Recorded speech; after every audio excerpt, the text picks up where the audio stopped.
to Con Air, the podcast. I am Mark. That's Rock Hoffmeyer. And I am Jay. That's also a rock clue. That was also my intro. Welcome you aboard Con Air, the podcast, chapter 30 on this show. Mark and I and some wonderful guests fly our way through 97 action classic Fire, scene by scene.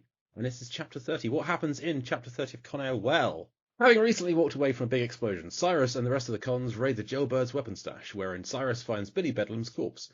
The guns are distributed, and Cyrus lays out the plans to the cons, who head to their positions. Garland Green and the girl are nowhere to be seen, with a broken teacup and empty fruit peel all that remains of their pool party, as the police backup arrives at Lerner. Weapons are loaded, propane tanks are positioned and opened as the cons await the arrival of the cops. Meanwhile, Crime finds a paramedic fire truck and breaks in, finding a med kit, including a syringe for Baby O's insulin. So we have Nick Cage on a treasure hunt for some insulin or a syringe. It makes sense to have.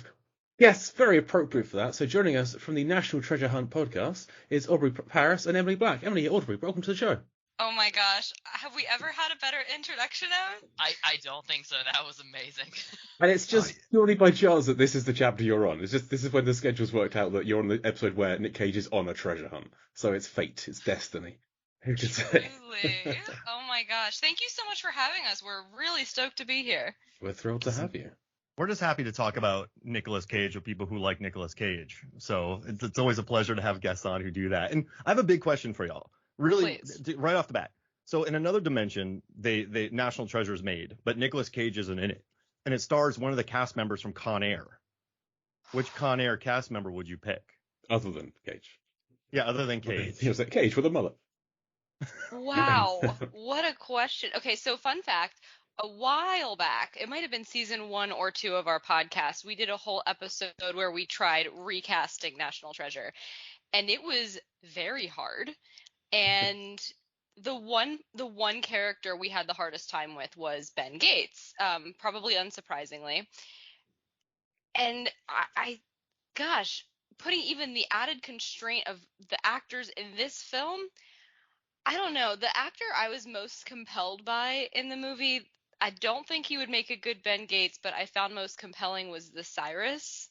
Okay, actor. That's what I was gonna say. Yeah, really? yeah. But I was like, it might be a very dark. Like that. To be fair, I've seen John Malkovich in other things, so I know he is like good at like humor as well. But just in the context of Con Air, I was like, "Ooh, National Treasure might be a little dark." Yeah. My first thought was MC Gainey, Swamp Thing, just as like a sight gag, $100 million Disney movie with MC Gainey, Swamp Thing in there, and like he's the lead. And then I thought maybe you know what, I want Danny Trejo starring in a National Treasure movie. I can see that. That's not bad. That's not bad. I think Cusack is like the obvious choice. I think just as a leading man who can fit into different kind of roles, but that's too easy. But I think I've listened to that episode, the recasting, and I think you picked Johnny Depp and Downey Jr. were your two picks for replacing Cage in National Treasure. How would they work in Con Air? Do you think either of them could fit the Cameron Poe role? Oh, I think Johnny Depp could play Cameron Poe. Okay. Wow. Hair. I do. The physical, I guess he could pull off the physicality of it because of the Pirates movies. Yeah, I mean, it would definitely, I think it would change some elements, right? You're not going to see him jacked in the same way Nicolas Cage was jacked, which, by the way, that was a surprise to me. Oh my goodness, yeah. Right? He's just nothing but muscle. He's a muscle ball in this movie. Incredibly impressive. Okay, spoiler alert, this was the first time I watched Con Air. And number one, I loved it. Yes, genuinely. fantastic. I'm not just saying that. I do know it's one of those like pinnacle Nicolas Cage films that people have very strong opinions about, and the whole like put the bunny back in the box is like a thing. Not 1 ounce of me was like, this should be panned for any reason. Like, I loved it. I don't know what Emily thought. Well, I thought I would be I would kind of play the typical Emily role that I play on our podcast here. So I did not get a chance to watch the full movie. But I did watch the scene. I've read a lot about it in preparation. I will say, upon reading the description, like the synopsis, I was very much like, this seems like a movie that I would really like. Like, I am very excited to see this. And then I watched the scene. It sounds like it's going to be bad. It's not. I watched the specific scene that we're going to be talking about today, and I was just like, oh, this is violent.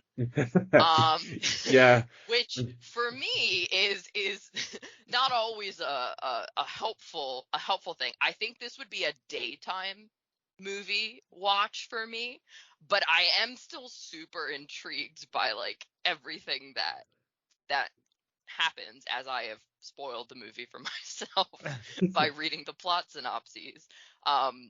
But yeah, I was very it's there's a lot going on with the violence and the action and whatnot. And Garland Green with the little girl in the pool. Like, that's a gnarly Oh my scene. God. I found that so, like, I don't know. I found myself like panicking watching that. It was so dark. Yeah.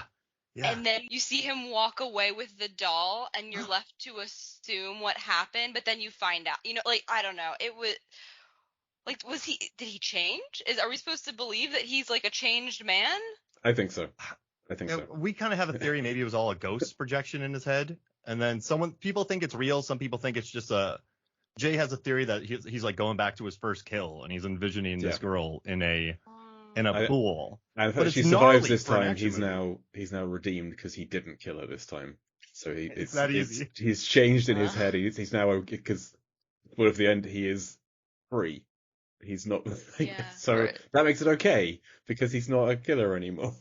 Yeah, I mean, that's so interesting. I'm determined for this to be a happy ending film.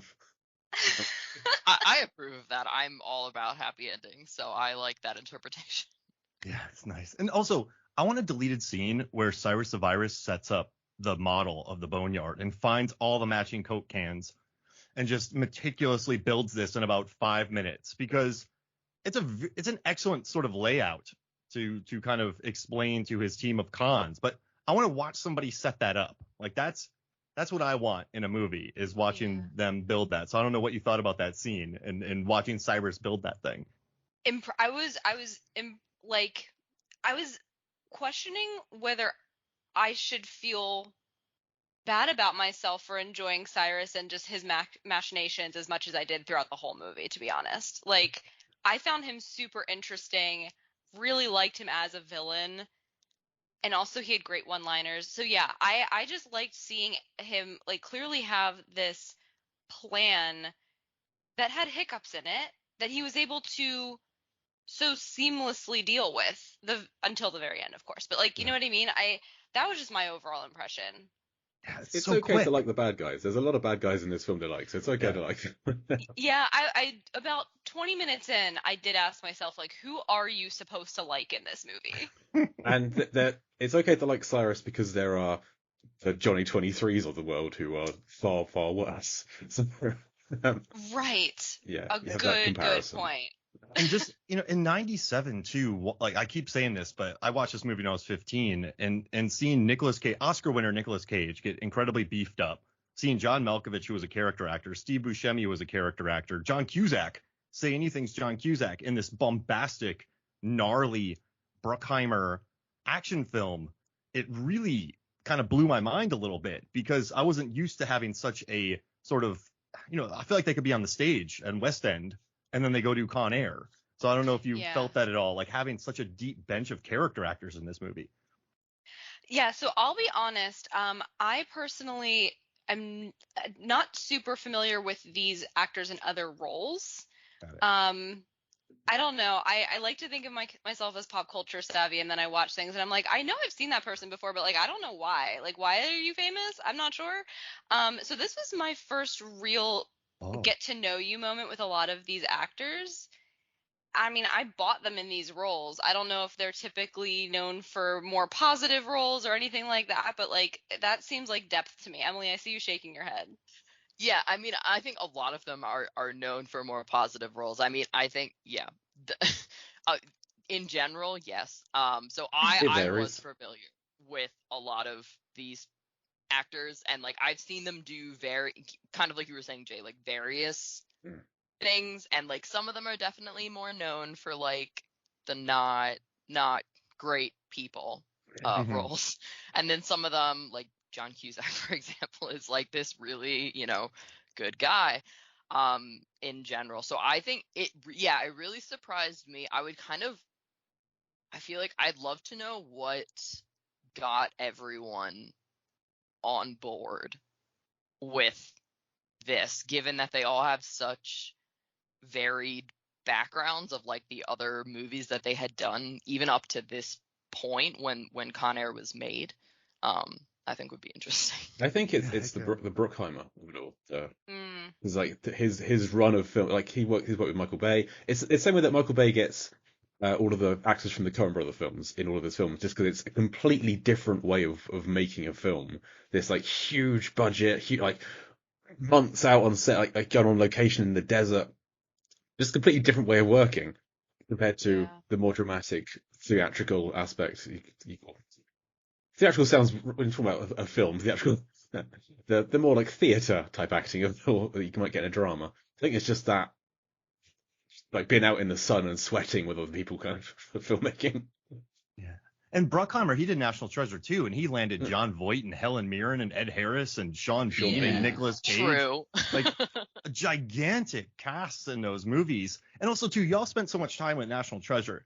And like Cage is so earnest in that movie. Like when he finds that pipe in the first one, you're like, that's the cool, like me watching, like, that's the coolest thing I've ever seen in my life, because he's so like infectious. How did you feel about Sassy Cage in this movie? Like he's a sasser, or like Emily, I know you didn't get to watch too much of it, but at least seeing like a tank top wearing his like he's wearing a tank top because his shoulders would explode out of his shirt. They don't fit in normal shirts. Yeah, exactly. Like they're like, we just give up, just give him a tank top because he's bursting all his shirts.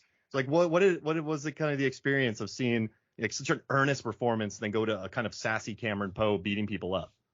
You want to start? Yeah. I mean, I really liked it. I feel like because we do something that has to do with Nick Cage, we know, right, that he has a very wide range of roles that he has done over time.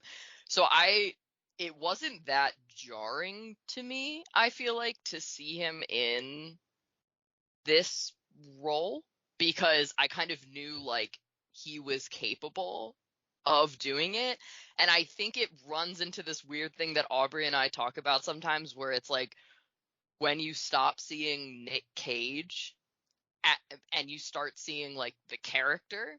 So I think for me, because I didn't spend quite as much time with the film as obviously as the two of you, but also as Aubrey did, for me it was a lot of like, oh, this is just Nick Cage. Like he's just being Nick Cage. And like, because National Treasure was the first movie I saw him in, like his go-to performance for me will always be as Ben Gates, which I think is a really kind of weird way to come at especially Nick Cage films, because I feel like most people, that's not their introduction to Nick Cage films. Well, I think there is a similarity. I've been thinking about Cage's films a lot recently for some reason, and he's really good at making a ludicrous situation seem plausible, I think. Which is, thank you. Yeah. So National Treasure is the same thing. Like, just if somebody told you what happens to National Treasure as an anecdote, you think they're lying and that they've gone insane, because like that's not plausible. And the same with Con Air, Face Off, The Rock. Most of Nick Cage's films don't make any sense in the real world, but somehow the insanity of Nick Cage grounds them. I can't quite make sense of how, but he just takes it so seriously. It plays it so straight, but he makes sense of it. He commands buy-in from the audience. One of our favorite things to say on our podcast, specifically with relation to National Treasure, is that the way his character behaves and the way his character was written makes the impossible seem as possible as possible.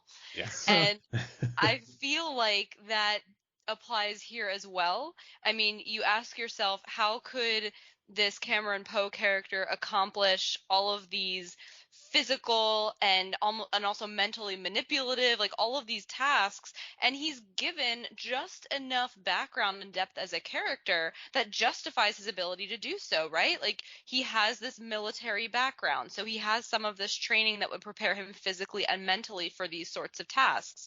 We see a really strong family motivation, so he's not going to let his friend die. We see him, the really quick montage of him working out like crazy when he's in prison. So the physicality is there. You know what I mean? Like you're given just, and maybe this is the characteristic of it being Jerry Bruckheimer as well. Maybe it's about giving just enough backstory, because you don't know a lot about his character, but you know just enough to buy in to what's happening. And to answer your initial question, Mark, I actually start looking at most Nicolas Cage characters and comparing them to Ben Gates almost immediately. And so I actually found more similarities between the two characters than you might expect. I mean, first of all, I think the Cameron Poe character is extremely noble. He has to take really aggressive action, but it's to survive in this given situation. You get the impression that he's not going to go around, shoving people through, like, I don't know, harpoons or whatever's like sticking out of a wall to like kill them like he does in the bowels of the plane. It's by necessity only. That's the only reason he landed in jail. Like he killed someone by necessity only. There's a really strong nobility, and all he wants is to be back with his family. There's also the really strong family motivation. All of that is conserved in National Treasure, and I think that Nicolas Cage plays a role like that really well.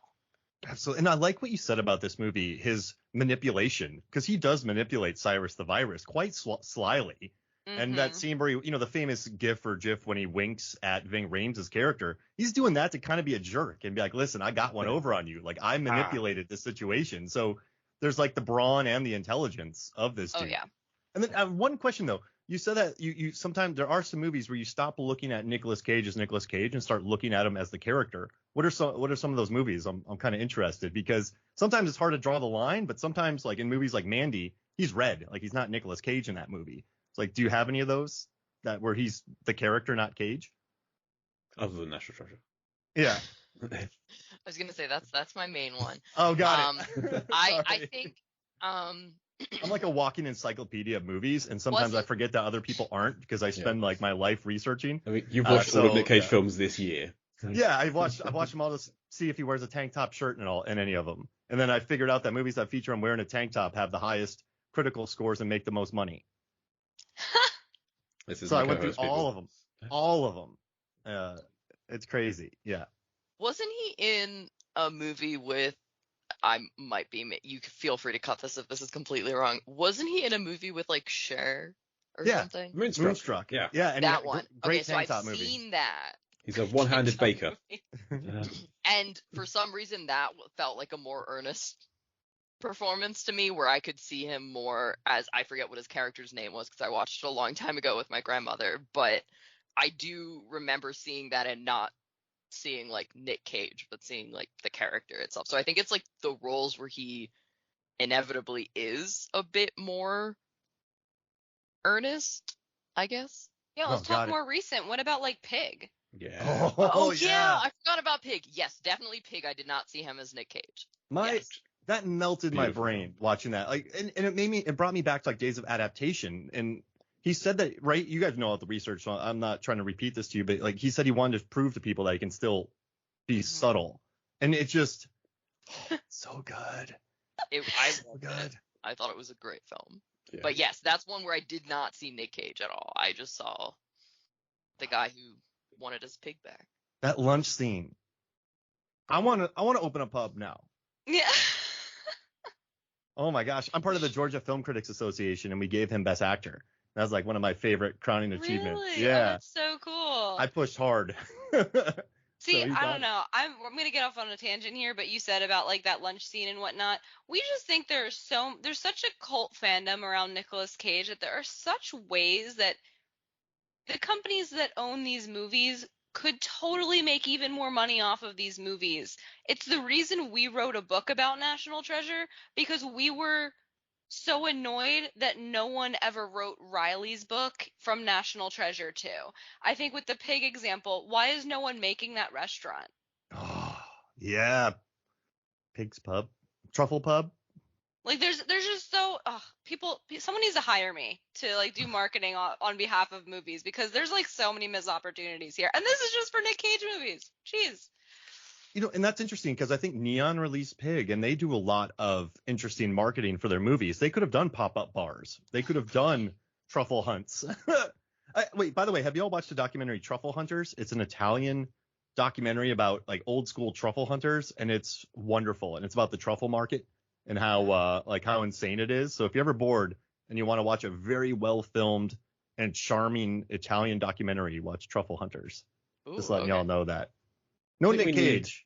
We need like a Nick Cage theme park or something with the pig, the pig pub in it as part of it, and something like a Con Air ride. Okay, that's the National episode Treasure from now on. Museum, maybe. I don't know. Oh yeah, full of Nicolas Cage's props, like national Yeah. treasures. Y'all. All right. else? Wait, What else could make be in this it? home from what's the movie called that he was in most recently? The unbearable weight of Massive The Time. unbearable weight of massive Yeah. talent. We need to like take his like little home space where he has all that Yeah. Oh yeah, yeah. memorabilia of himself and like expand upon that. Because you can have the arcade from Willy's Wonderland can be in there. You can have the bakery from Moonstruck. Like you can play this thing with everything that's been in his Oh my films. Escape rooms for like national treasure hunts around the park. A You can, primal like geocache zoo. around the park. Yeah. This is honestly brilliant. Where do we go into business on this? Yeah, let's get it. Well, All we need is what, like 30 million, 40 million? Yeah. We can find that. Yeah, between us, do we it can do it. Yeah. We do it in Vegas. Oh, yeah, yeah. With the snake eyes of He's it a all. Vegas guy, and how many drunk people on the strip would totally go to this, or like go on like a bachelor or bachelorette party? We'd be rich. The pig eating experience, like Axe Sterling from Mandy. Like you could just base everything around it. Gone in 60 seconds, easy. go-karting. Yes, he's a go-kart coach in that. That'd be perfect. And then like The Rock, you could have escape rooms. Like you don't have to, like we don't have to reinvent the wheel. We can just take stock things and cageify them. Mm-hmm. Yeah, we're not putting in a face-off machine. That's not going to happen. We don't have to do everything. Digitally. Yeah. That would, like a VR kind of thing. That's like the ride. You put the helmet on. I want a Cage Park now. Yeah. Yeah, me too. Cage Land. Cage Land? Cage Oh, I Land. like that. Cageland, yeah. So Yeah. Nick Cage's reps, if you hear this, get in touch. We have some ideas. Yep. Trademark. Sounds like It's another something you would podcast. invest in too. Honestly, Okay. probably. Could I have a think so. fossil hunt in Yeah, there. it could be Nick Cage's Cage Land. Like he brand the whole thing. Like how like we had Leroy Salmon's restaurant, like a football player start a restaurant, or Dan Marino's Tavern. We have Nick Cage's Cage Land in Yeah. Vegas. Yeah. Yeah. I think it's Oh my- brilliant. Oh my gosh. Beautiful. But with Yeah. it, you have to steal the Declaration of Independence, like paintball. Like you have to run over and grab Yeah, it. like, and get back capture with the it. flag, Ooh, where yeah, you have to that's capture. Oh man, you guys. Now I'm gonna be sad the rest of the day that this doesn't exist. Yeah, it's slow need motion to- walking, kind of kicking cans, and like just sort of bummed out walking around. And oh gosh, because real fans would come there, but a lot of people would come for the irony of it as well. Of course. Yeah. But that's why I'm so glad he did Pig, because people realize that he's not the kind of meme machine that everyone thinks, and that the dude can work. The guy can put in performances. Did you guys read The Age of Cage by Keith Phipps? I It's a new have book. it, but I haven't finished it yet. Okay, yeah, I'm literally looking at it over on my bookshelf. It came out last year, I think, and it's an overview of like his whole career. It's like an unauthorized, like he was not involved, he was not interviewed for it. It it was good if you're looking for like an overview of everything that he's done and sort of how changes in Hollywood itself affected his career and the path that it took. I personally have a little beef with it because they reduced his National Treasure, the National Treasure portion of his career to like a paragraph, and I'm like, how are you gonna do that to like his highest grossing, American live action films? So the sequel pulled in Marvel money. Like the sequel, 457 million worldwide. Yep. That's like Ant-Man and Quantumania money. That was It's got his a highest tilting grossing platform. Yeah. in the U.S. That was his highest grossing live action. I think only his animateds went higher than that. Wow. Wait, I have a very important question to ask y'all. The lemons, the National Treasure, in the fridge. So I actually analyzed John Voight's house, and he does have some kind of booze around, so maybe he likes a gin and tonic. Like maybe he keeps lemons around for, I don't know, but I was thinking like gin and tonics, or maybe he's making some pie. We have an answer to this question. Oh, okay. Straight from the director, John Turteltaub. Fantastic. So we first chatted with him on the red carpet for National Treasure: Edge of History, and we asked him what was up with the lemons. Specifically, we asked him what we ask all guests on our show, which is how many lemons is the appropriate number of lemons to keep in your refrigerator. We've gotten wild answers to that question. I currently have 2. Currently 2. See, that seems reasonable. That's right. That's right. Yeah, that's 2. I agree with that, Jay. Sorry, I interrupted. No, that's okay. And when we asked John Turteltaub, he said he spent a lot of time thinking about this because he gets asked some iteration of this question quite a lot. And he explained without hesitation that people frequently forget that Patrick Gates, he is and has spent quite a bit of time in the South, and he loves an Arnold Palmer. So if you're going to, make your lemonade, you're going to need a substantial number of lemons in your refrigerator. Oh, so he's an Arnold Palmer guy. Yeah. That's a good one. We feel like we need to take that as canon since it is coming from Turteltaub himself. But we have gotten quite a range of answers.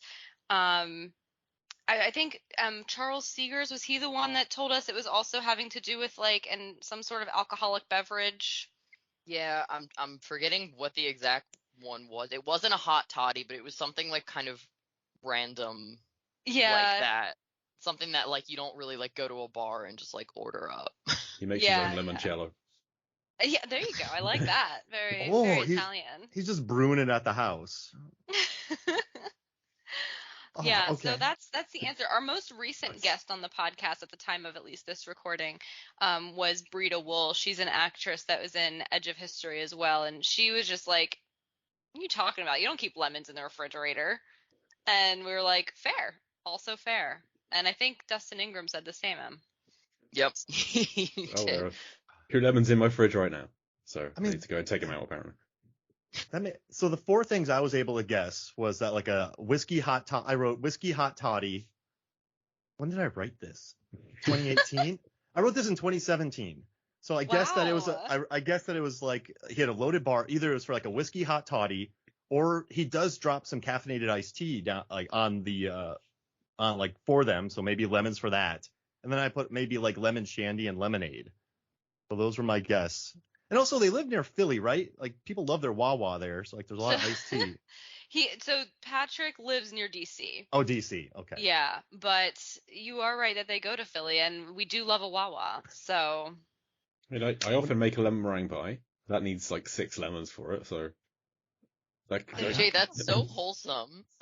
Yeah. I also I don't drink lemon-based alcohol. I have other I have almond-based alcohol. But lemon meringue pie is delicious.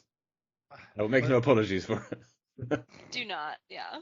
Hey, we have the answer now, though. I think a weight lifted off my shoulder, so thank you, you two. I've been really wondering about this since the last 6 years. I've been thinking about it. So we are doing the Lord's work over here on National Treasure Hunt, so it is our pleasure. Asking the director of National Treasure about the lemons in the refrigerator. I don't think we're supposed to be the ones to say we're doing the Lord's work. I think that's for other people to say of us. We agree with the statement. Y'all are doing the Lord's work with your podcast. Thank you. Yeah. It does. No, admit it. Y'all are doing great. That's all. And the book, that looks cool. Like I can't wait to check that out and pre-ordered it, and we'll make sure to promote it on the pod and everything like that. Oh my God, thank you. Wait. We're super, super excited about it. It's I will let Emily say this, but or I'll let her say I am wrong if I am wrong. Let's put it that way. We have through this podcast gotten to do some wild things, and it just continues to surprise us. The book was one of those surprises, so we'll take it. And I know this is completely off topic, but I just noticed Viking's tattoo in this scene. Have you noticed, the big guy who says the thing about the rock? Have you seen his tattoo in this movie? I do not think I have that level of detail. It's on his neck, and it says cut here. There's a thing across his neck. There's dots across his neck, and there's a razor blade above it, and it says cut here with a drip of blood. Yeah. And I don't like that.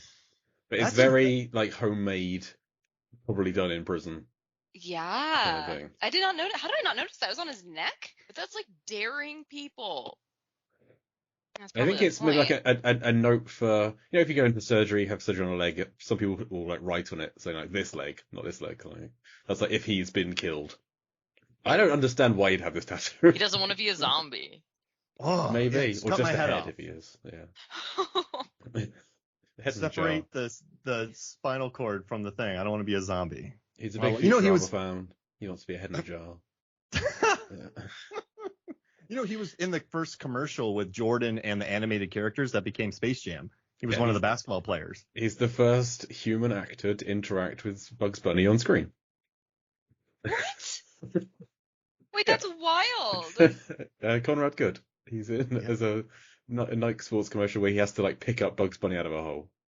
Can I just say the most unexpected part of this movie for me was really the fact that you have all of these like very hardened criminals who are in prison for by and large really awful things. They're the worst of the worst. And they're all working together fairly harmoniously, given the fact that you would expect them all to be double crossing each other constantly and immediately. And I felt like every second I was waiting for the other shoe to drop. Like, when is one person going to really turn on the rest? Everyone was sort of believing in Cyrus as their leader, and I just found that so interesting and unexpected. Yeah, I will say I watch a lot of superhero things, and there are a lot of like super villain team ups that occur, and there is always like a ton of backs. Like, it doesn't work. Magneto has never not. Every X-Men film, Magneto double cruises every time. They keep trusting him. We had Sindino in the previous chapter. Kind of, he's the only one who has gone against the group, and it didn't end well. So yeah, I approve of this wholesome group of criminals trying to kill people, working together as a team. And we have the character of Sally Can't Dance here, who I think this is almost a wholesome representation for a trans character. In 1997, all of these convicts are like they refer to her by her chosen pronouns. There's no like throwing insults or anything you might have expected from a group of criminals in the mid-90s.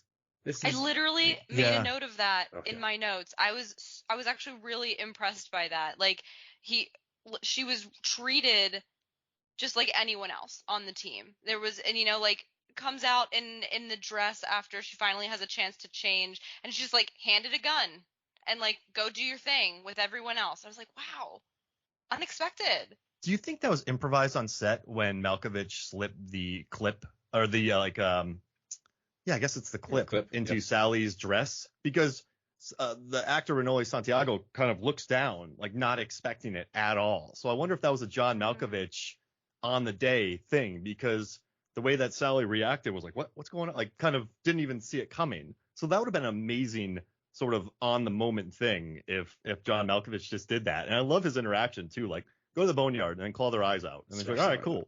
Yeah, scratch their eyes out. But I love that little touch where he just slipped the clip in there. Yeah. And you're right. Like, growing up in the 90s, you don't really see that much. So that was a cool scene. Yeah. I have to say, when I like read in the synopsis that there was going to be like that Sally was going to be a character, I was like, oh dear Lord. Yeah. Like, because we talk about like issues with just general like feminism and stuff on our podcast, but I was just like, I cannot imagine that this is going to be handled well. And I was We don't have very that problem because there's no women in this film. true. Oh my god. Yeah. No, I was very pleasantly surprised, especially for the time period. And I also like there's a scene in here where Billy Bedlam he kills Billy Bedlam, but they kind of tucks him into the boxes. I thought that was a very gentle move by Cameron Poe to do that. I don't know if you noticed that. So I don't know if you saw it, Emily, but Cameron Poe kills that guy that's covered with a blanket, but they have a crouch fight in the bottom of the plane, not a standing fight, like they're both crouching, and Cameron Poe actually does like a down dog, like yoga pose, and lifts the guy up in the air and hits him against the roof of the cargo hold plane. It's like a very impressive yoga fight maneuver that I've never seen before in my life. And so that's why you see that serial killer Billy Bedlam covered with a blanket down there. If you already knew that, my apologies. But I did not. I figured that somebody had killed him, and that it wasn't one of the people that were, carrying out, like, setting up for the big plan, because they seemed surprised. Yeah. But I feel like if I had seen that scene, that might have broke me.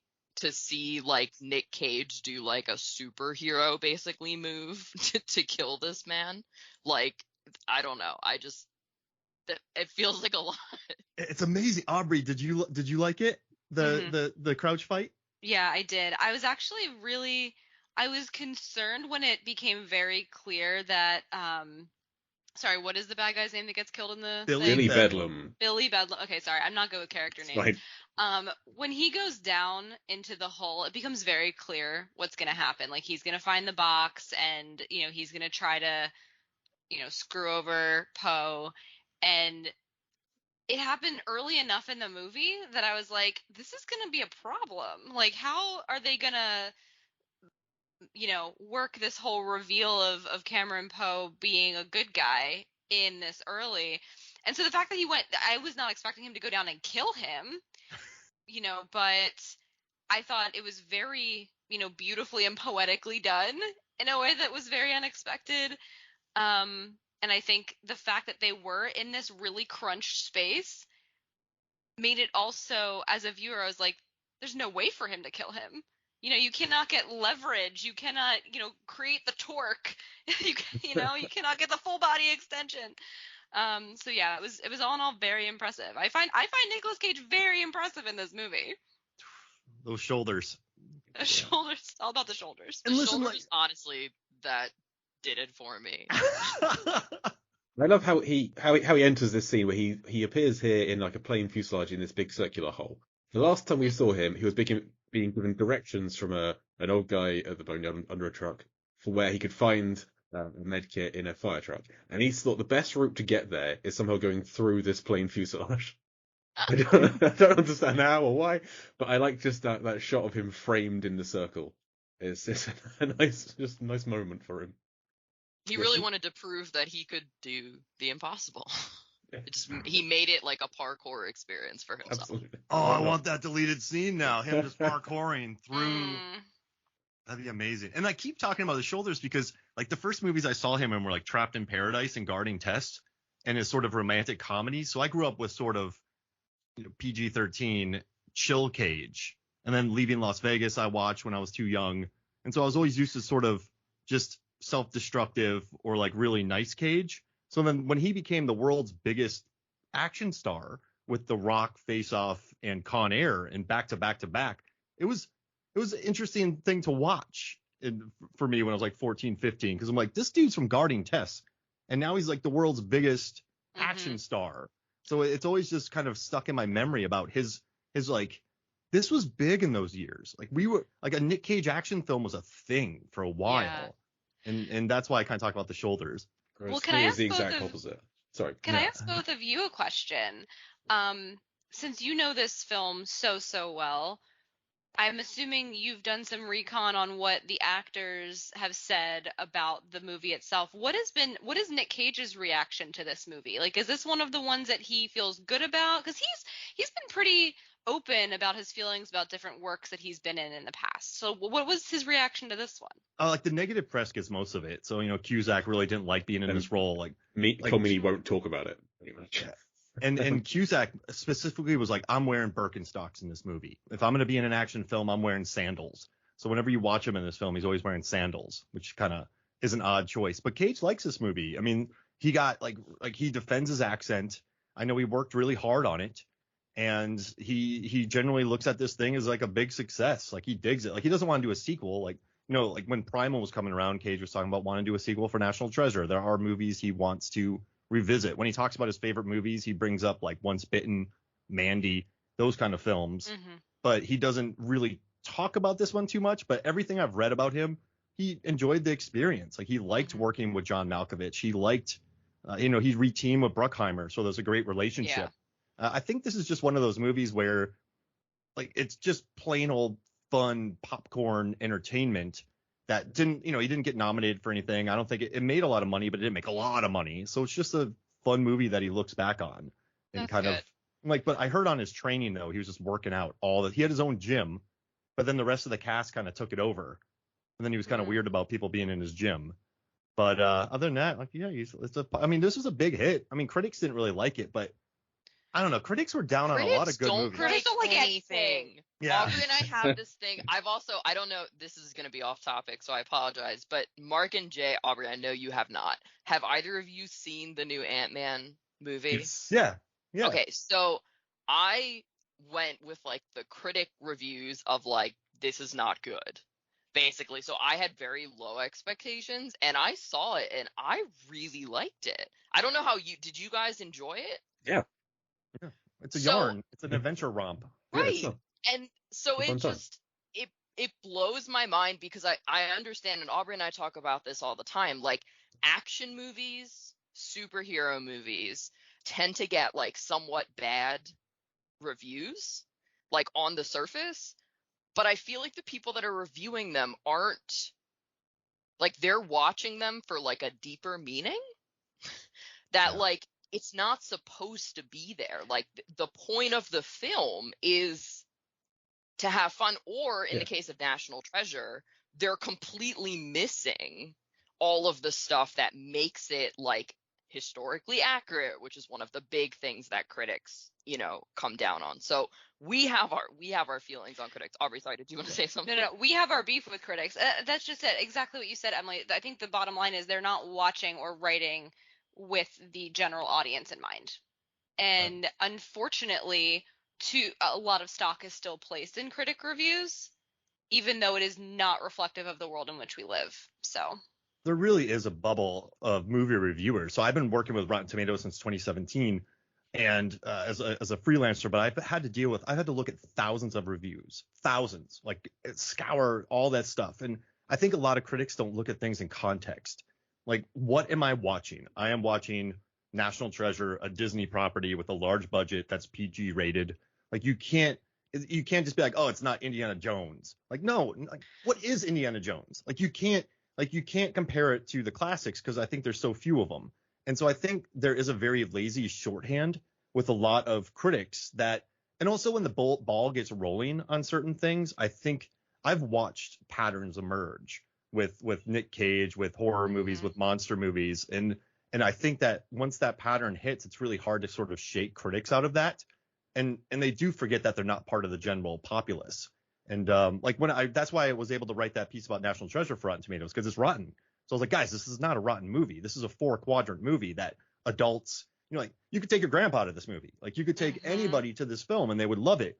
And so once you look at these, that's my main thing, is I really think people have forgotten how to look at things in context and like, what am I watching? Point.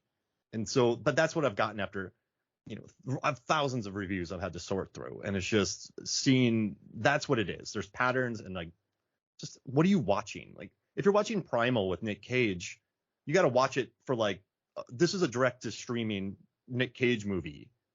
Like, this isn't Con Air. So you kind of have to think of it in that context. So that's my main thought about what a lot of critics get wrong. And I think it's so interesting because now, sorry, you're going to be able to tell this is what we do on our podcast, is like go like really in depth with stuff.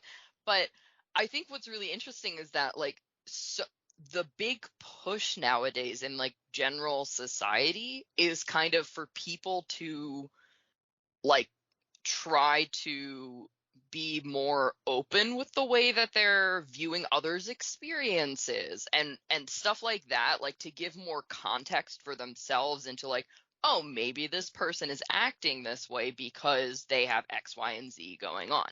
And it's really interesting that I feel like that's a very large societal push, but it's not something that critics have really taken into account. Like they're just like, there doesn't need to be context. Every film, oh my gosh, cat.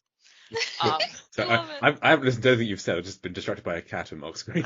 It's just like every film I'm gonna watch is gonna be, it like should be an Oscar nominated film that like maybe 15 people are in a theater at a time seeing, and that's just not reality. And I feel like Con Air got hit with that. I feel it's very frustrating. Wait, also, if we're talking, if I don't know, this is the first time we're ever talking to someone who has like a relationship with the critic space, Mark. So this is very interesting. I love your take on our hot takes.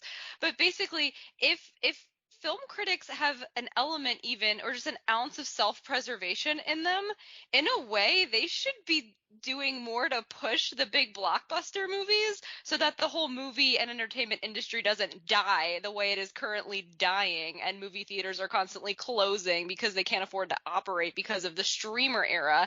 And like, you know what I mean? Like there's even the strategy element there is missing, but maybe, I don't know. We could talk about this forever. A lot of them stop loving movies. So I sit in on a lot of press screenings, and then I hear the comments afterwards, and I feel like they immediately want to tackle the negative. I've really learned that about them. Like Quantumania, they're like, oh, it looks like mud, and the action scenes don't live up to this. But I'm sorry, like I love Marvel MCU movies. I've worked on a few of them. Like I know the world of all of them. The action scenes aren't that great. Like I don't think the action in Right. Marvel movies are amazing. So like, if you're complaining about the action in Ant-Man and the Quantumania, like that's not like, I know it's a weird thing, but I think they immediately, yeah, but you're right though. That's not a proactive way to kind of be like, oh, we need to support movie theaters. Like we need to get, like we shouldn't just be bombing on this film that could help theaters out. But I think with Marvel, right? Like I think the door got kicked in a little bit. Like it was the hottest thing on the planet. And like Thor 2 is not that good, but like people weren't complaining about it. But I think, like when Captain Marvel came out and then Endgame ended, and now you have like all the kind of supposed oversaturation, people are just down on it without even thinking in context of like, I'm just watching a fun comic book movie. So it does get annoying. It really does. And there's a movie I love this year. I was genuinely surprised. There's a movie called Plane that came out with Gerard Butler and Mike Coulter. It's wonderful. And critics actually liked it. Critics were like, hey, this is good. And I was very surprised. Like I was like, oh my gosh, like people like this because it's just a simple action film. But I feel like it's kind of action film that would normally get sort of hated on. But for some reason it was positive. So I wonder if people are out there actually thinking about more of like, what is this movie? And yeah, that's kind of Do you think it has to do with anyone, with the people that are like in the film? I guess trying to like, bring us back to the Nick Cage of it all.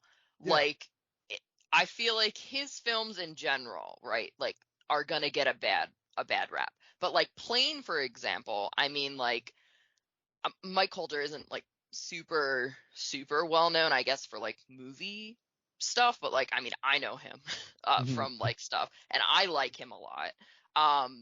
But like, do you think it was because like if Nick Cage had been in that film, like, do you think the critics would have like bombed it because Nick Cage now has this thing? And I have to admit, I don't know where kind of the trajectory of his career was at the point where Con Air was made, but had there already been like a handful of like negative Nick Cage related things, and then that might have influenced Con Air, or am I just like way overthinking? So this was in the middle of his, we call it the Beige Volvo trilogy.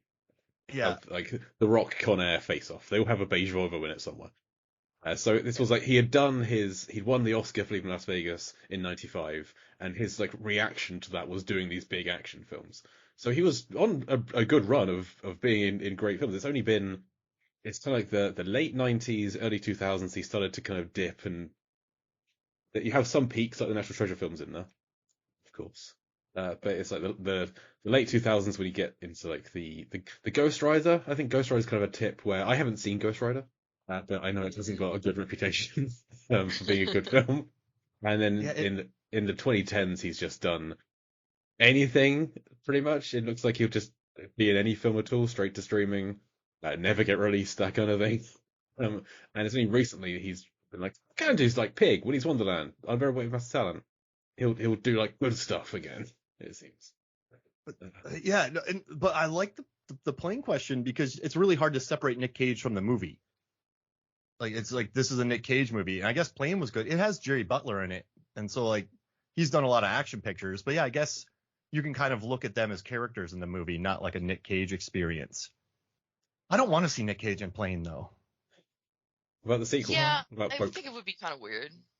But no, you know what? It'd be like Left Behind, but then the plane crashes and he has to fight people. Actually, I I want think that as movie soon now. as soon as you put Nick Cage in a plane again, it's gonna get compared to Con Air. Yeah, True. yeah. It's like, well, it's not Con Air. Like, you know, when Jurassic World, the sequel came out, I'm sorry, Jurassic Park, The Lost World, a lot of people are like, well, it's not as good as Jurassic Park. It's like, yeah, but what is? That's good. It's not as good as the best film ever made. Yeah, oh, no. exactly. Sorry. Yeah, I don't know, like, what is as good as that? It's like, it's kind of an odd thing, but yeah, that's Nick Cage and Plane. Watch Plane, everybody. You kind of stunned me with kind I of really like, want to. would it be as popular? No, I don't think it would be as popular if Cage was in it. Would more people have gone to see it? Because I feel like people go to Nick Cage films equally because they like Nick Cage and equally because they hate Nick Cage and want to see him like fail in something. Oh wow. I think there's Unbearable more Weight of people. Massive Talent didn't make much money. It was so good. Yeah, That was like, so good. yeah, and it and Pedro. Oh my gosh. Oh He's so my goodness. I love the loafer switching scene, the shoes. My wife went and got me Vans because I love that movie so much. She went and bought me the Vans. That's So cute. yeah, I was like, oh yeah, now I got Nick Cage Vans. But yeah, you know, that movie didn't do too well. So I wonder how much of a draw he is anymore. I feel the people that were stoked about that movie were like they were out there. They were talking about, yeah, exactly, Jay. Like we were those people. We went opening day, like the Yeah. whole thing.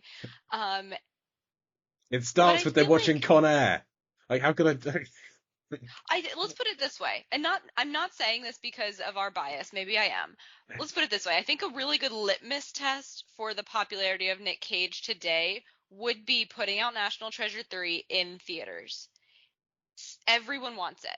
Like, Yep. there's not a single person who I have ever heard say, yeah, I'd be cool without that movie ever coming out, you know, when you ask them about it. So if you put out National Treasure 3, whatever that does is going to be reflective of, I think, peak what Nick Cage can draw right now. And again, context, let's talk real world context, is super important because a lot of people will go out and see that in theaters, but it's not going to come anywhere close, I don't think, to, you know, what we are used to seeing a National Treasure pull in theaters. Why? Because everyone's waiting for it to come out on a streaming service so that they can watch it at home. And they're willing to wait because they know it's going to come. They don't necessarily care about seeing it when it immediately comes out. We're not in the days of everyone lining up outside of a theater for a Harry Potter release anymore, right? So, and granted, Emily and I would be at the theater at midnight, but everyone's content to wait to see it in the comfort of their own home and not have to pay anything beyond their $10 a month subscription to whatever service it's on. Yeah. You know? And the budget would have to be 150 mil because Turtle Top, like the Meg was like 200 million around that. So I think it would need a giant budget. For sure, and especially because the whole, and again, we this is observational, but also from conversations with the creators of the franchise. One of the draws and something they feel very strongly about is not just building everything on a set. Actually going to location to be able to feature these historic places is at the heart of the franchise. And so the travel budget's a huge component. You can guarantee, I think, that there would be an international component to a National Treasure 3 after National Treasure 2 did that. And so, yeah, it's going to be necessarily massive. Not to mention that each one has a big car chase that's bigger than the previous one, and being able to facilitate that, there's a lot that goes into it. You do need a big budget. And then add in marketing, that's like another 50, 25. So you have to like 225 mil, then the split costs with the theaters. I think it could pull in 300 probably worldwide because there is a market for it, but not 457. But I mean, and we don't even have DVD anymore. I mean, I know National Treasure was a big DVD seller. Yeah. And probably the sequel was as well. So we don't really have that world anymore. I mean, I guess you could pop it up on Disney Plus. But yeah, it's not gonna go sell DVDs like it was in 04. Well, this is the thing. This is the other reason. I know I brought it up in jest earlier, but I really don't think they do as good a job of marketing things and taking advantage. Like Disney being a good example of this, they could do so much more with products and merchandise and things like that are tied to their franchises, more than like a T-shirt or like a Declaration of Independence replica. Like they could do so much more, but they're not. That, I think, to replace the sales that you would get from the traditional like DVD, etc., you need to kind of fill in the blank there. But they're not doing it yet. Pop. Yeah, exactly. There could be a National Treasure ride or experience at a Disney park. There could be something keeping it alive. The America section in Magic Kingdom, like Frontierland. Easy. Like, yeah. But I mean, what if they release one that's just as good as National Treasure? Because I'm sure you've analyzed the box office. That one had legs. Like that movie kept making money through the weekends. So if they take care into sort of like, I think 2 gets a little bit. I love 2, but it gets a little big. If 3 can kind of go back to some of the, like, I think that people love the Riley dynamic. They love the Cage dynamic. They love that. Actually, I love that. I hate speaking for other people. I love the Riley and Diane Kruger. Like, I love their dynamic. And so if you can find that again and just make it so watchable, that's going to bring in a lot of people. They'll keep it, like, look at Top Gun Maverick. Like, I'm not going to say it's going to be that, but you take care with the script, you keep it simple, you focus on what people like. Yeah, so to draw it back on our first conversation with John Turteltaub, he was very, very forthcoming about, we are trying to make the second best movie in this franchise. We know that no one is going to look at whatever we generate and say that it was better than the first one. Like, we're realistic about this, but we think we can do better than the second one. And I think a part of that was we have also learned that part of the reason the second movie is maybe unnecessarily complicated, I will say, let's use that terminology, is because they had such a short time frame of putting it together. It was greenlit before they ever even had pages or ideas for script, and they were generating the script, tomorrow's pages that we're filming, we're generating them the night before. And add that to the fact that this is a complex treasure hunt where everything needs to fit together, yet we're also not filming in order because of all these different locations. And then we cut out a variety of scenes. We actually have an episode coming up. It'll be out by the time this episode airs for you guys. There's actually a novelization of National Treasure 2 that is effectively preserves a version of the script that's just prior to the final filming script. And so it's wildly different. Wildly different. And so made a lot of sense. It made a lot more sense. It answers all the questions that people typically have, because they just ended up having to chop pieces out so that it would fit within a reasonable, screening window. So you can, to kind of come back to my main point, you can make another National Treasure 1 if you have the time. And God, they've had enough time to plan this. And that's a great point, because you look at maybe the first season of a TV show, that's probably been gestating for years. And they do like 6 episodes and it's a hit. And then the people are like, we need 12 episodes next year. Like, that's not going to be as much quality because you have to rush it. It can't come about organically, and you need more. So yeah, I think that does that it makes sense, right? Like, because so that's a good point what he said. They were actually writing the day of on a mystery, or like finding treasure. Wow. Yeah.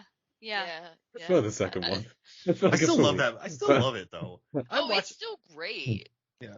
To be honest, doing all of the research that we did for the podcast, but also for our book, made me have a much greater appreciation for the second movie, because we were able to fill in so many blanks that had been plaguing us for a long time. I love the scene on the tilting platform. I think it's just a I think about that scene a lot. I don't know what. It's just like I hadn't seen the film in ages until last night, but I still think about that scene regularly. And like It plagues my dreams. It is the most stressful scene for me in any National Treasure film, which probably gives you kind of like a window into how me watching the entirety of Con Air, which once I do, I will definitely be contacting you to let you know about it.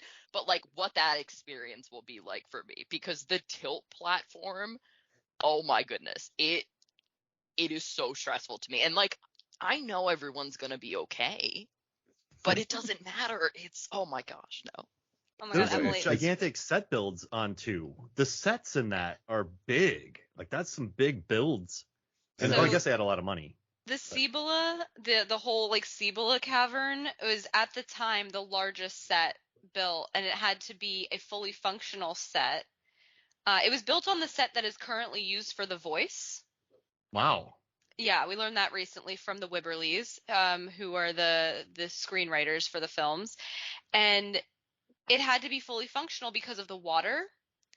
The actors had to be able to interact with the water, and they had to be able to climb pieces. Now, granted, only a few of the full Cibola buildings were actually built. The rest were CGI'd, but for the ones that were built, fully like interactive set pieces. Oh, I wish there was a time lapse of that. Like the Pirates of the Caribbean movies were great with time lapse of their set builds. So I'd love to see that, like see them build that thing, because that was big. There's some footage that you can find online. It's not what you're looking for, but it is interesting because there are the components that they have to like stand on and run around, and then there's the parts that are still close enough that they had to build them, but they couldn't CGI them. But they're like styrofoam and then turn them into something that looks like gold. There's an awesome clip of Justin Bartha. There's the little throwaway moment where he's like trying to take a giant golden brick, and put it into his backpack. We actually did the math on that of like whether that would even be possible if that was a giant gold brick. Not even close. But that was fully CGI'd. He was holding nothing. Oh gosh. The gleaming brick was fully CGI'd because what they used the CGI primarily for was to make everything look shinier. So yeah. We did the same thing in Con Air for all the sweaty convicts. They just make them all look wetter every scene. I always want to know for those movies, do they just walk around and like were they just spraying people with water? Well, we've talked to Nick DeSemlin from Empire, who's talked to The Rock on the Fast films, and he has sweet sweat, I think it's called. He has a liquid that's sprayed on him before a scene to make him look sweatier.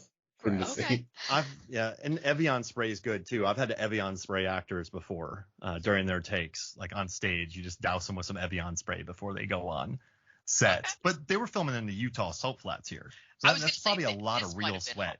Yeah. So Jay, we do this every episode. Jay, who gets the sweat bucket award? Who's the sweatiest person in this chapter? I actually hadn't thought about it for this one. I don't. Any candidates from you two, from Aubrey, Emily? Any candidates for the sweat bucket award here? Who be honest, I was not focusing on the sweat, probably Why because not? I would not have been able to get through the movie if I was. I'm just kind of scanning through now. Like no one's given this is quite an active scene. No one's that sweaty. I was gonna say I didn't notice like severe sweat on anyone. I think I'm gonna give it to Viking. Okay. I think Viking's got they've got a sweaty face when he's like that's a rock. I think he's got sweaty faces are like the best in terms of demonstrating heat. Yeah. I feel like if I see liquid dripping off your face that's not blood, like I know it's hot. I'm sorry. I think he's adding to it's hot sweat, but also he's got the embarrassment sweat of like what is that thing? Oh, it's a rock. Oh, I'm ashamed. He's shame sweat. Nerve sweat. So he's a double sweater. And I think that's a rock. I think is your favorite line in the film. Is that right, Mark? Oh yeah, because it's like for me, I love little moments, cheeky moments in movies. I focus on character bits, and like the fact that they took time to include a gag about a rock in this is kind of why I love it. Like this movie has so many, it's a rock type lines that yeah. So this is probably my favorite. This is my favorite line in the movie because it's just so random and it's beautiful. And it struck me though because like not to give like murderer convict people in this film too much credit, but like I did feel bad for the way that he was kind of dismissed for asking about The Rock, because everything else in that little setup, as we were talking about earlier, was so important for like demonstrating everything. Even the thing that looked like the plane, like it looked like a plane.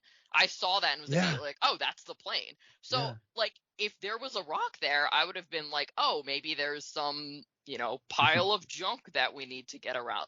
I feel like that was probably a valid question. It's a big Indiana Jones boulder they're going to use to like, take out That's the boulder we're going to drop on them. Oh, okay, cool. No, yeah, you're right. That's a great question, because I mean, it's there.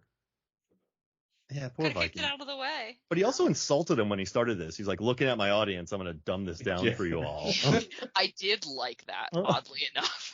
I was like, I've been watching a lot of The Big Bang Theory recently, so I'm kind of used to those insults right now. But that insult, I was just like, I see the dynamic here, and it is wonderful. And none of them really argue about it either. They're like, oh, good one, right, Cyrus. Yeah. Right, also, Thanks about... for calling me dumb.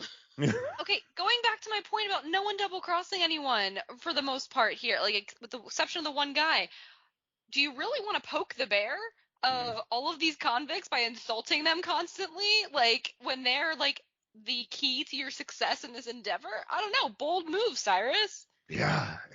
He must have a rep beyond reps outside of... Like, everyone must know about him. He must have been on, like, every, Deadline, Entertainment Tonight. Like, they must know him as, like, some crazy person to really get him doing this. But, yeah, I mean, no one even looks annoyed at that comment. No. Maybe they were all just really focused. Well, they want to get out of there, I guess. Yeah. They're just not paying attention. And they get a chance to blow some people up. So, I mean... It's true. They do get to be violent. This is the worst of the worst. Yeah. Also, I'm sorry. Who thought it? I'm sure you talked about this 18,000 times.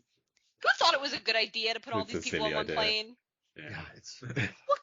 What? Oh my God. Like, as soon as, like, in the first 10 minutes, there's some acknowledgement by the good guy, the cop figures that, like, oh, well, hopefully this doesn't go awry because all these people are here, like, all the worst people. It's like, Not only is it a bad idea, they had no contingency plans for it going wrong.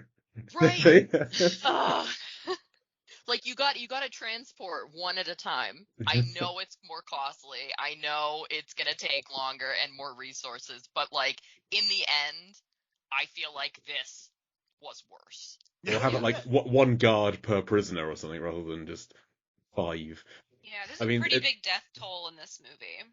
Oh yeah, it's about to get Understatement gnarly. of the century. Yeah, Emily, if the tilt platform stressed you out, wait till you see the last scene of this movie. Well, we're currently up. We're up to 18. There's 18 deaths so far in the film. I'm keeping a little tally. You're keeping a tally. Oh. Jay's tallies are beautiful. We covered Deep Blue Sea 1, 2, and 3, and every chapter Jay figured out how deep and how blue each chapter was that we covered. Yeah, it's so much. It's a problem. Yeah.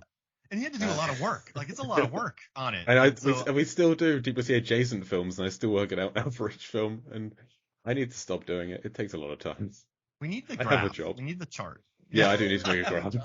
I will say I understand the podcasting, like, desire to really go in depth to that level.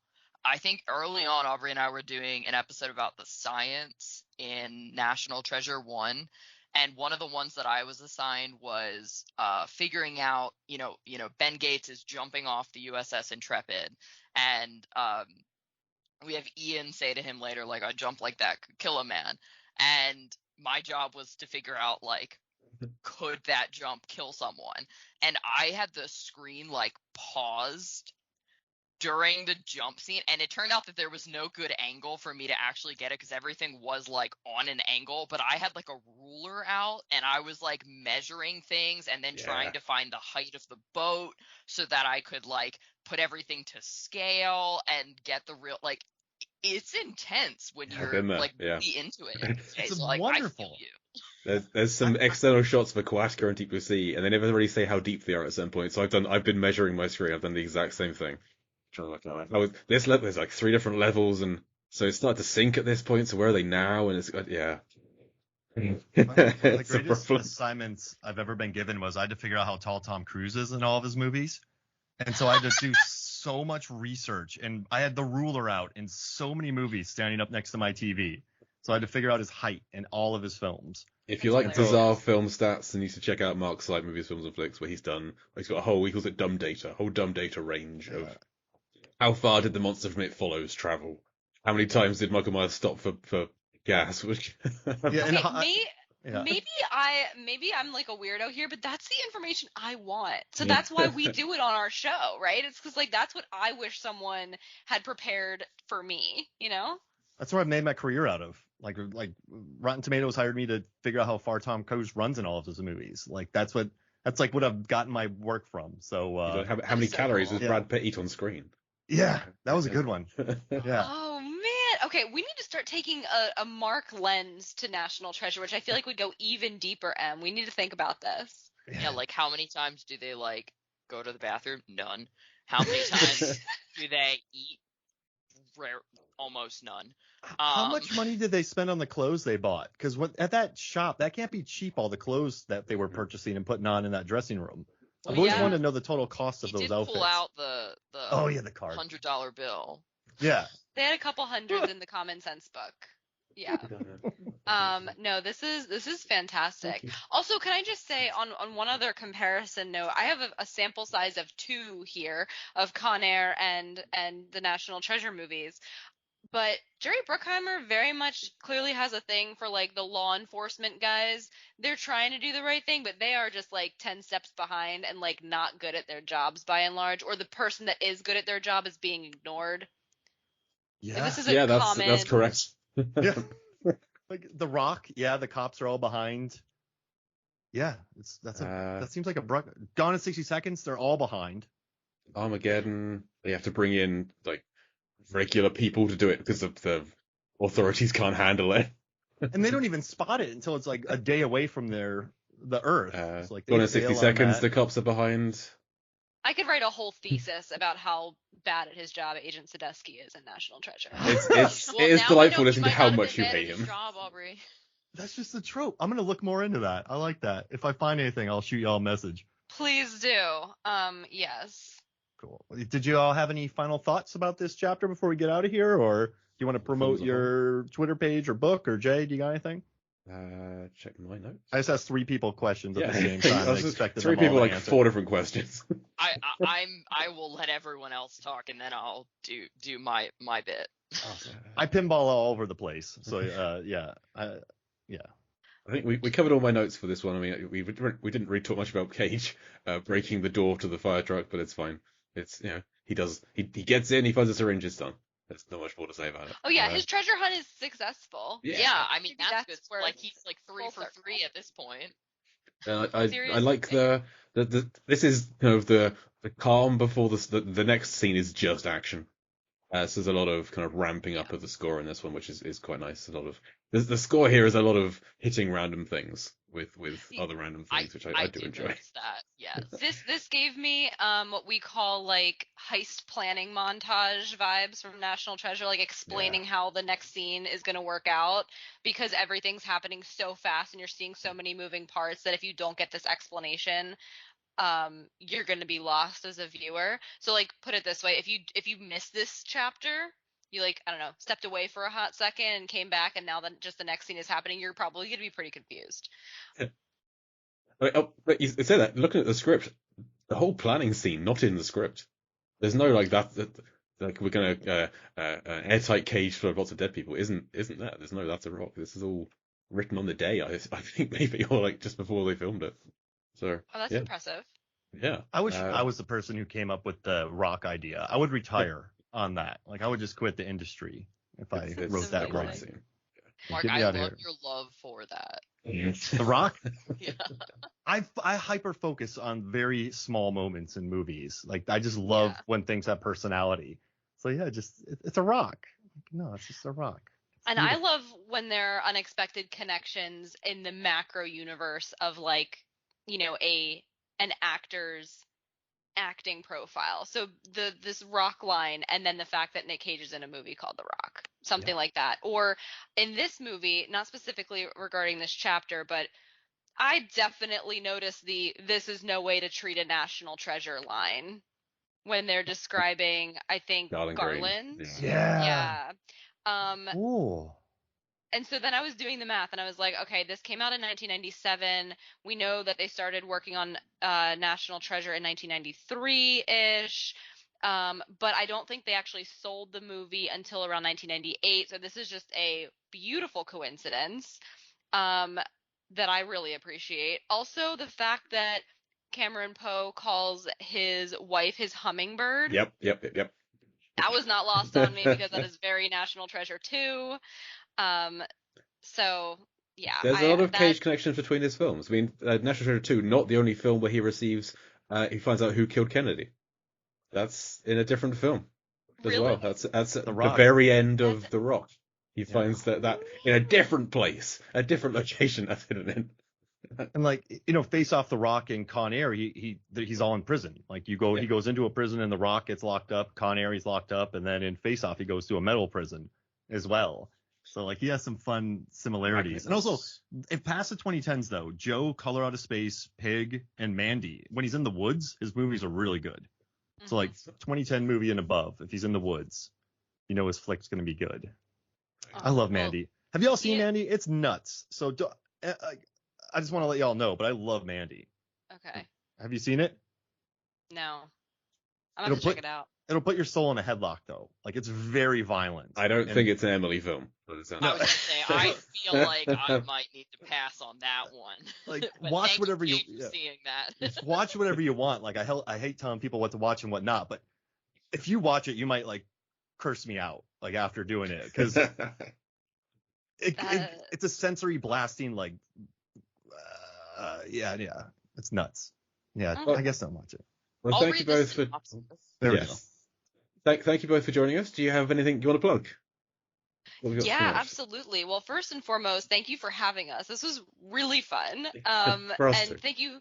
You all are doing the Lord's work, breaking down this lovely masterpiece scene by scene. We do something similar over on National Treasure Hunt. We don't break the movie down into scenes, but we break the movie down into every other possible way you can think about it. Emily alluded to the science in National Treasure. We talk history, we talk ethics, we talk character development. We're comparing the films to the new National Treasure Edge of History series on Disney Plus, and so much more if you find us on National Treasure Hunt wherever you get your pods. But I think we're most excited about at the moment the fact that our first book, National Treasure Hunt, One Step Short of Crazy, is being published. The official release date is April 4th. So by the time you listen to this episode, you can go order it from our publisher's website. That's tuckerdspress.com. And Emily, you want to tell them where they can find us on social? I was so afraid you were going to take it away from me. Because you were doing such a good job. You can find us on Twitter and Instagram at NT Hunt Podcast. And we'll make sure to share that on all of our accounts. Deep Blue Sea, National Treasure, Movies, Films, and Flicks. I'll share it everywhere I can share it on socials. So thank you so much. Yeah. We're excited about lots of cool stuff to come. So thanks for the opportunity, guys. Thank you very much. This is wonderful, and thanks for giving your weekend some of your time up. So we appreciate it. Anytime. Mark, any plugs? Yeah, just Movies, Films, and Flicks, the podcast, Movies, Films, and FLIX. Like I keep saying this, but it was awesome. I was just number one in India, like for film history. So that's pretty cool. Congrats. Yeah, it's doing good. The show's doing good. We were number one in Belgium too, like number two in Portugal. So it's getting there. It's going to be I think I'm predicting number one in United States film history, Apple Podcasts in 2023. I'm predicting it. Put that energy into the universe. Yeah. That's right. It can happen. Riding high on Deep Blue Sea, the podcast being number one in Uzbekistan. Yeah. That's with our first number one, I think, which I'm happy with. So yeah, Deep Blue Sea, the podcast. You can hear me and Mark talk about Deep Blue Sea adjacent films. Recent episodes on The Lighthouse, and so that the Deep Blue scenes in the Jurassic World trilogy. The Mosasaur adventures going on there, and you can hear me once a month hosting movie trivia, Lampardy, over on the Lambcast. And my personal site is lifeversusfilm.com. And find us on Twitter at ConAirPod. So thank you once again to our guests, Aubrey Paris and Emily Black from National Treasure Hunt. For Con Air Chapter 30, I've been Jake Lewin. And I'm Mark Hoffmeyer. Come back next week or the bunny gets it. Sigh. Anara!